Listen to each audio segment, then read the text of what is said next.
hello guys नमस्कार पुনৰ এবাৰ আদৰণি জনাইছোঁ মোৰ এই ভিডিঅ'টিলৈ আৰু আজি মই আহিছোঁ একেবাৰে বিহুৰ পোছাকত আপোনালোকৰ হাতে এপাক বিহু নাচিবলৈ সকলোৱে নিজৰ নিজৰ ধৰণে বিহু পাতিছে আৰু উপভোগ কৰিছে তেনে ক্ষেত্ৰত আমিনো নপতাকৈ থাকোঁ কেনেকৈ আমাৰ অসমীয়াৰ বাপতি সাহোন এই ৰঙালী বিহুটি প্ৰতিজন অসমীয়াৰ তেজতেই আছে এইবাৰ কৰোনা মহামাৰীৰ কাৰণে যি লকডাউন দিয়া আছে আৰু সেই লকডাউনৰ কাৰণে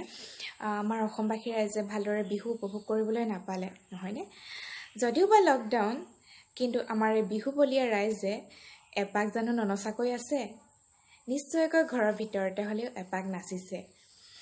যদিও বা কোনোবা এতিয়ালৈকে নচা নাই তেতিয়াহ'লে এই ঢোলৰ মাত শুনাৰ লগে লগে জানো নাচিবলৈ মন নাযাব তেনেহ'লে আহক যদি কোনোবা ননচাকৈ আছে এপাক নাচো আৰু এই দুজন বিহুবলীয়া ঢুলীয়া আৰু ঢুলীয়াৰ হতে আমি বিহু উপভোগ কৰোঁ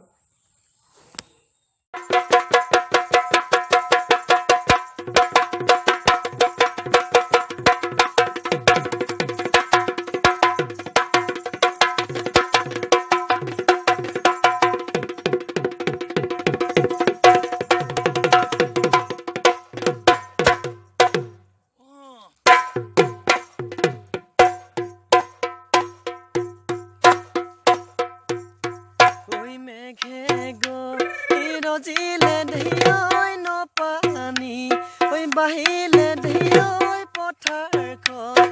ভৰিলে দেই আলিনো পাদ কাটিবৰ আলিনো পাদ কাটিবৰ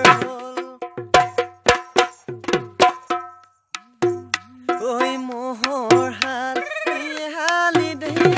মই বাই দিমে দেই কঠীয়া তোলাই দিম দেই